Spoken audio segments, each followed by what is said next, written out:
स्कंद 10 अध्याय 14. ब्रह्मदेवांनी केलेली भगवंतांची स्तुती. ब्रह्मदेव म्हणाले, प्रभो, केवळ आपणच स्तुती करण्यास योग्य आहात. आपले हे शरीर पावसाळ्यातील मेघाप्रमाणे श्यामल आहे. आपले हे शरीर पावसाळ्यातील मेघाप्रमाणे श्यामल आहे. त्यावर विजेप्रमाणे झगमगणारा पितांबर शोभून दिसत आहे. गुंजांची कर्णभूषणे आणि मोरपंखांचा मुकुट यामुळे आपले मुख सुंदर दिसत आहे. आपल्या वक्षस्थळावर वनमाळा रुळत आहे. त्या हातामध्ये घास, बगलेत वेताची काठी आणि शिंग व कमरेला खोचलेली बासरी सुरेख दिसत आहे. गोपबालक असणारे आपले चरण सुकुमार आहेत. मी आपल्याला नमस्कार करीत आहे. हे देवा, भक्तांच्या इच्छेनुसार धारण केले जाणारे हे स्वरूप मला अनुगृहीत करण्यासाठीच आपण प्रगट केले आहे. हे पांचभौतिक नाही, तरीही याचा महिमा कोणीही जाणू शकत नाही. तर मग साक्षात आत्मानंदानुभव स्वरूप अशा आपला महिमा कोणी चित्त एकाग्र करून सुद्धा कसा जाणू शकेल?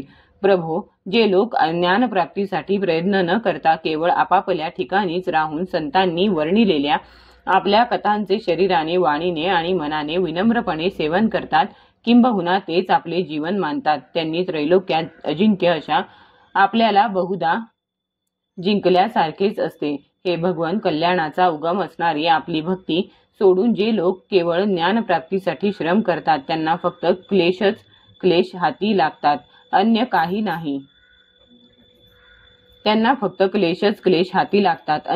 नाही. जसे भुसा कुटणाऱ्यांना फक्त श्रमच होतात, तांदूळ मिळत नाहीत.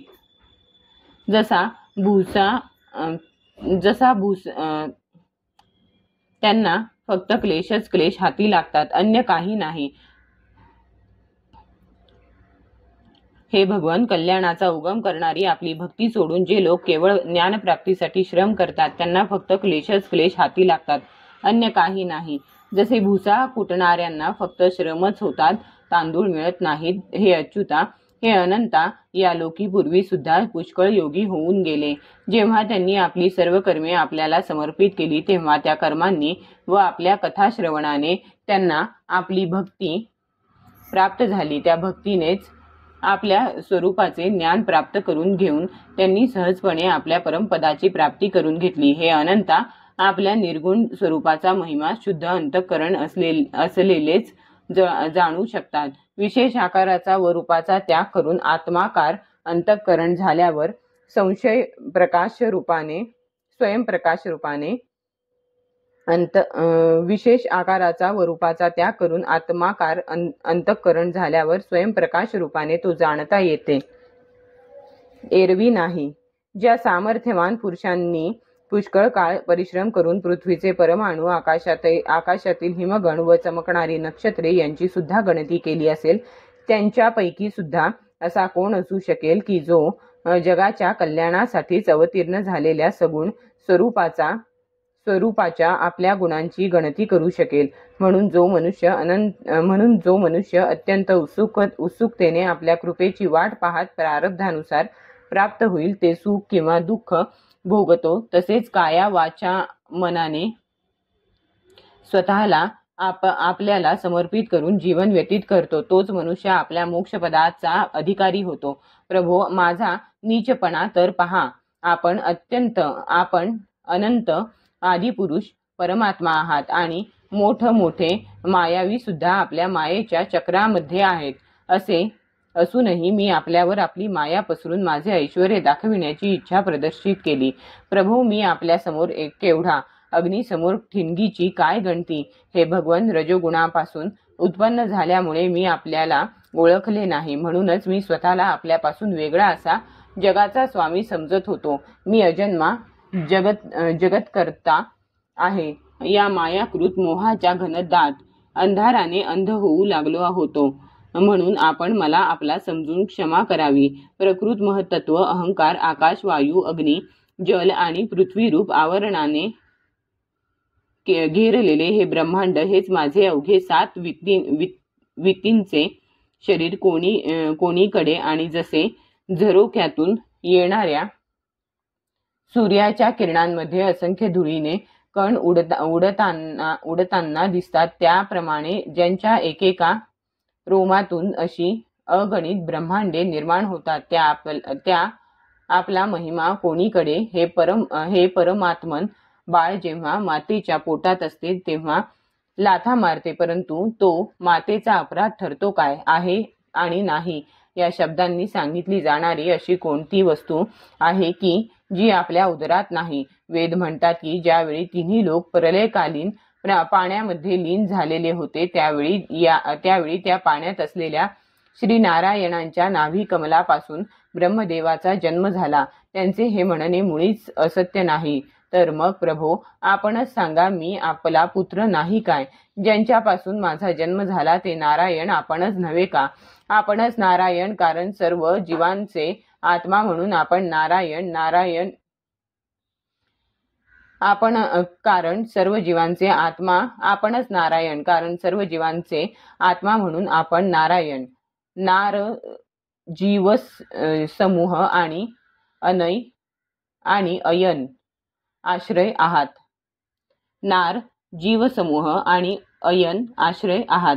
आपण सर्व जीवांचे अधीश्वर म्हणूनही नारायण, नार जीवसमूह आणि अयन प्रवर्तक आहात.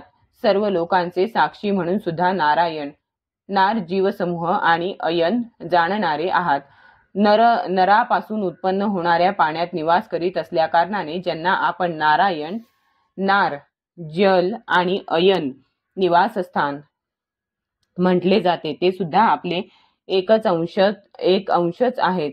ते अंश रूपाने दिसणे सुद्धा सत्य नाही, तर आपली मायाच आहे.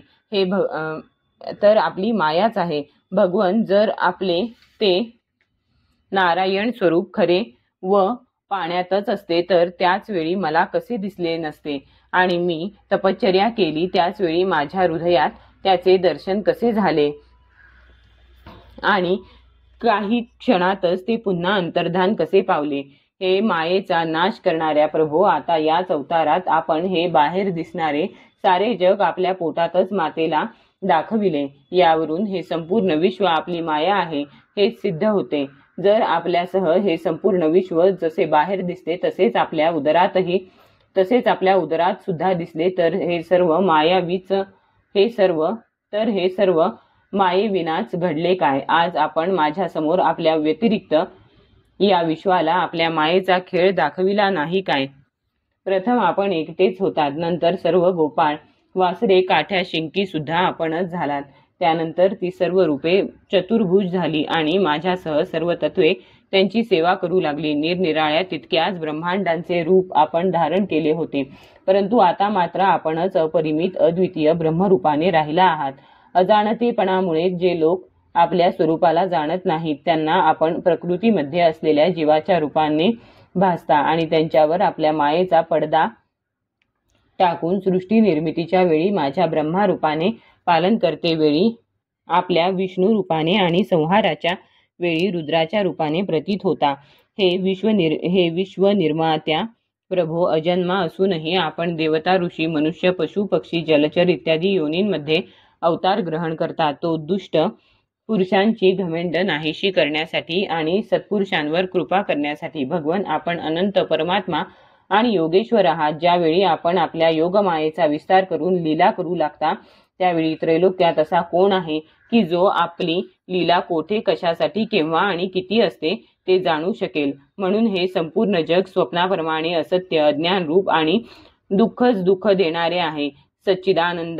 सच्चिदानंद स्वरूप व अनंत अशा आपल्यामध्ये मायेने उत्पन्न आणि विलीन झाल्यानंतरही आपल्या सत्तेने ते खरे आहे असे वाटते. प्रभो, आपणच एकमेव सत्य आहात, कारण आपण सर्वांचे आत्मा आहात. आपण पुराण पुरुष, स्वयंप्रकाश, अनंत व आद्य आहात. आपण अविनाशी असल्या कारणाने नित्य आहात. आपला आनंद कधीही खंडित होणारा नाही. आपल्यामध्ये कोणत्याही प्रकारचा दोष नाही. आपण पूर्ण एक व सर्व उपाधींपासून मुक्त असून अमृत स्वरूप आहात. आपले हे असे स्वरूप सर्व जीवांचे सुद्धा स्वतःचे खरे स्वरूप आहे. जे गुरुरूप सूर्यापासून तत्वज्ञान रूप दिव्य दृष्टी प्राप्त करून घेऊन त्यापासून आपल्याला स्वतःच्या रूपात पाहतात ते रूपात पाहतात ते या असत्य संसार सागराला जणू पार करून जातात. जे लोक परमात्माच आपला आत्मा आहे असे जाणत नाहीत त्यांना त्यांच्या त्या अज्ञानामुळेच या नामरूपात्मक अखिल प्रपंचाचा भ्रम होतो. परंतु ज्ञान होताच त्याचा आंतरिक लव होतो. जसे दोरीच्या ठिकाणी भ्रमामुळे साप आहे असे वाटते आणि भ्रम नाहीसा होता साप नाहीसा होतो. संसारासंबंधी बंधन आणि त्यापासून मुक्तता ही दोन्ही नावे अज्ञानामुळेच कल्पिलेली आहेत. वास्तविक अज्ञानाचीच ही दोन नावे आहेत. सत्य आणि ज्ञान स्वरूप अशा परमात्म्याशिवाय यांना वेगळे अस्तित्व नाही. जसे सूर्याच्या ठिकाणी दिवस आणि रात्र असा भेद नाही, त्याचप्रमाणे विचार केला असता अखंड चित्स्वरूप केवळ शुद्ध आत्मतत्वामध्ये बंधन नाही की मोक्ष नाही. आपण स्वतःच आत्मा असून लोक आपल्याला परका मानतात आणि शरीर इत्यादी जे परके आहेत त्यांना आत्मा समजतात. शिवाय आपल्याला दुसरीकडे शोधू लागतात. पहा ना, अज्ञानी जीवांचे हे केवढे अज्ञान.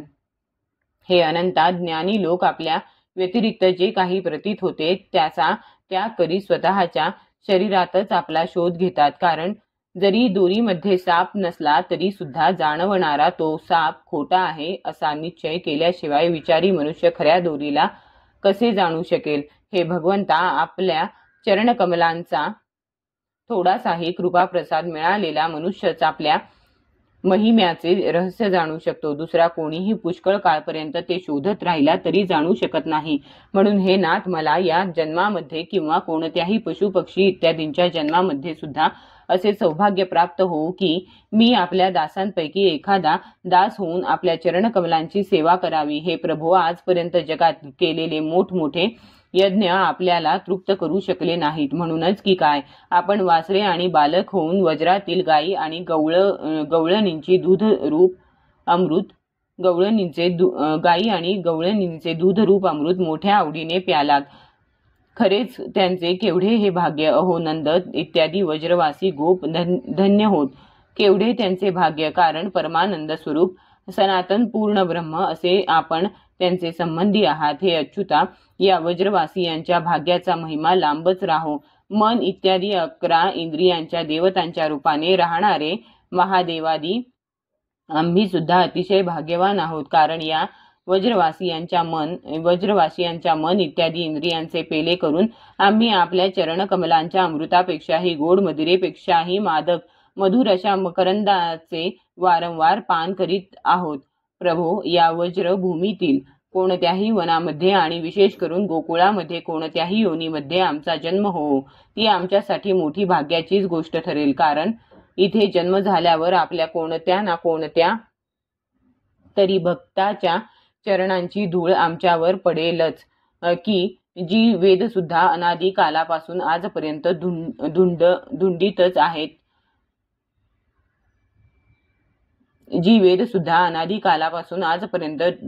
धुंडीतच आहेत. कारण या वज्रवासियांचे संपूर्ण जीवनच आपण आहात. हे देवा, या वज्रवासियांना त्यांच्या सेवेच्या बदल्यात आपण संपूर्ण फलस्वरूप अशा आपल्यापेक्षा अधिक कोणते फळ कोठून द्याल याचा विचार करून माझे चित्त गोंधळात पडले आहे. आपण त्यांना आपले स्वरूप देऊन त्यांच्या ऋणातून मुक्त होऊ म्हणाल तर तेही शक्य नाही. कारण आपले स्वरूप तर त्या पुतनेने सुद्धा भक्त असल्याचा केवळ बहाणा करून आपल्या आप्तांसह प्राप्त करून घेतले आणि येथे तर यांनी आपले घर, धन, स्वजन, प्रिय, शरीर, पुत्र, प्राण, मन इत्यादी सर्व काही आपल्याला समर्पित केले आहे. हे श्रीकृष्णा, जोपर्यंत जीव तुमचा होत नाही तोपर्यंत राग, द्वेषादी चोर राहतात. घर तुरुंग बनते आणि मोह पायातील बेडीप्रमाणे जखडून ठेवतो. हे प्रभो, आपण प्रपंचरहित असून सुद्धा शरणागत भक्तांना आनंद देण्यासाठी पृथ्वीवर अवतार घेऊन प्रपंचाला अनुसरून वागत असता. हे प्रभो, फार काय सांगावे. जे लोक आपला महिमा जाणणारे असतील ते खुशाल जाणोत. माझे मन, वाणी आणि शरीर तर आपला महिमा जाणण्यास सर्वथैव असमर्थ आहे. हे श्रीकृष्ण, आपण सर्वांचे साक्षी आहात. आपण सर्व काही जाणताच आपणच सर्व जगाचे स्वामी आहात. हे संपूर्ण विश्व आपल्यामध्येच राहिलेले आहे. आता मला अनुमती द्यावी. हे भगवान श्रीकृष्ण, आपण यदुवंशरूपी कमळाला विकसित करणारे सूर्य आहात. तसेच पृथ्वी, देव, ब्राह्मण आणि पशुरूप समुद्राची अभिवृद्धी करणारे चंद्र आहात. आपण पाखंडी लोकांचा धर्मरूप अंधकार नष्ट करणारे आहात. पृथ्वीवर राहणाऱ्या राक्षसांना नष्ट करणारे आपण सूर्यादिकांना सुद्धा पूजनीय आहात. भगवान माझे, कल्पांतापर्यंत आपल्याला नमस्कार असोत. श्री शुक म्हणतात, जग निर्माण करणाऱ्या ब्रह्मदेवांनी अशा प्रकारे भगवान श्रीकृष्णांची स्तुती केली. यानंतर 3 वेळा प्रदक्षिणा घालून त्यांच्या चरणांना नमस्कार केला आणि नंतर ते आपल्या इष्टस्थानी गेले. भगवान श्रीकृष्णांनी ब्रह्मदेवांना निरोप दिला आणि पूर्वीच्या जागी असलेल्या वासरांना घेऊन ते जिथे त्यांनी आपल्या मित्रांना सोडले होते त्या आपल्या वाळवंटात आले. परीक्षिता आपले जीवन सर्वस्व असणाऱ्या श्रीकृष्णांच्या वियोगामध्ये जरी 1 वर्ष निघून गेले होते तरी सुद्धा त्या मुलांना ती वेळ अर्ध्या क्षणासारखीच वाटली. कारण ते भगवंतांच्या मायेने मोहित झाले होते ना. जगातील सर्व जीव त्याच मायेने मोहित झाल्यामुळेच वारंवार आपल्याच आत्म्याला विसरतात. मायेने चित्त मोहित झालेले जीव येथे काय काय म्हणून विसरत नाहीत बरे. श्रीकृष्णांना पाहताच अतिशय उतावळेपणाने ते मित्र म्हणाले, बंधू, ये, तुझे स्वागत असो. आम्ही तुझ्याशिवाय एक घास सुद्धा खाल्ला नाही. आता आनंदाने जेवू या. तेव्हा हसत हसत भगवंतांनी त्या मुलांबरोबर जेवण केले आणि त्यांना अजगराचे कातडे दाखवून ते वनातून वज्राकडे परत आले. श्रीकृष्णांच्या मस्तकावर मोरपिसांचा मुकुट असून गळ्यात फुलांच्या माळा होत्या. रंगीत धातूंनी शरीरावर चित्रे काढली होती. ते उच्च स्वराने बासरी, पाने आणि शिंगे वाजवत आनंदोत्सव साजरा करीत होते. गोपाळ त्यांच्या पाठोपाठ चालत त्यांची लोकपावन कीर्ती गात होते. मधून मधून वासरांना हाकारीत त्यांनी वज्रात प्रवेश केला. त्यांना पाहताच गोपींच्या डोळ्यात आनंद मावेना. त्याच दिवशी मुलांनी वज्रामध्ये जाऊन सांगितले की आज या यशोदानंद नंदनाने भयंकर मोठा अजगर मारून त्याच्या तावडीतून आम्हाला सोडवले. परीक्षित म्हणाला, ब्रह्मन श्रीकृष्ण स्वतःचा पुत्र नसून इतर गोपींचे त्याच्यावर इतके प्रेम कसे होते? इतके प्रेम तर त्यांचे स्वतःच्या मुलांवरही नव्हते. याचे कारण काय ते सांगावे. श्री शुक म्हणतात, राजन, जगातील सर्व प्राणी आपल्या आत्म्यावरच सर्वाधिक प्रेम करतात. पुत्र, धन इत्यादींवर जे प्रेम असते ते त्या वस्तू आत्म्याला प्रिय वाटतात म्हणून. हे राजेंद्रा, म्हणूनच सर्व प्राण्यांचे आपल्या आत्म्यावर जितके प्रेम असते तितके आपले म्हटल्या जाणाऱ्या पुत्र, धन, घर इत्यादींवरही असत नाही. हे नृपश्रेष्ठा, जे लोक देहालाच आत्मा मानतात ते सुद्धा आपल्या शरीरावरच जेवढे प्रेम करतात तेवढे शरीराशी संबंधित असणाऱ्यांवर करीत नाहीत. जेव्हा विचारांती असे समजते की हे शरीर म्हणजे मी नाही, हे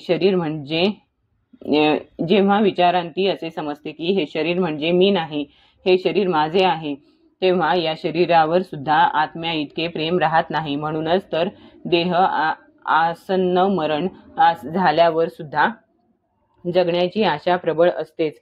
तात्पर्य देह जाणार हे निश्चित झाल्यावरही तो राहावा असे वाटते ते आत्म्यासाठीच. यावरून हे सर्वाधिक प्रेम करतात आणि त्यांच्यासाठीच या सर्व चराचरावर जगावर सुद्धा प्रेम करतात.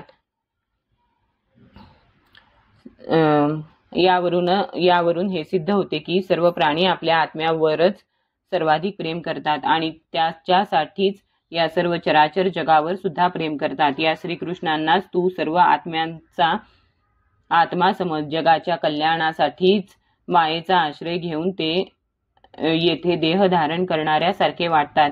जे लोक श्रीकृष्णाचे खरे स्वरूप जाणतात त्यांच्या दृष्टीने या जगामध्ये जे चराचर पदार्थ आहेत ते सर्व श्रीकृष्ण स्वरूपच आहेत.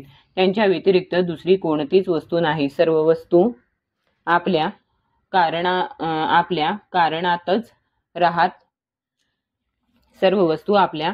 कारणातच राहत असतात त्या कारणाचे सुद्धा परमकारण भगवान श्रीकृष्ण आहेत. तर आता सांग, कोणत्या वस्तूला श्रीकृष्णांपेक्षा वेगळी म्हणावे?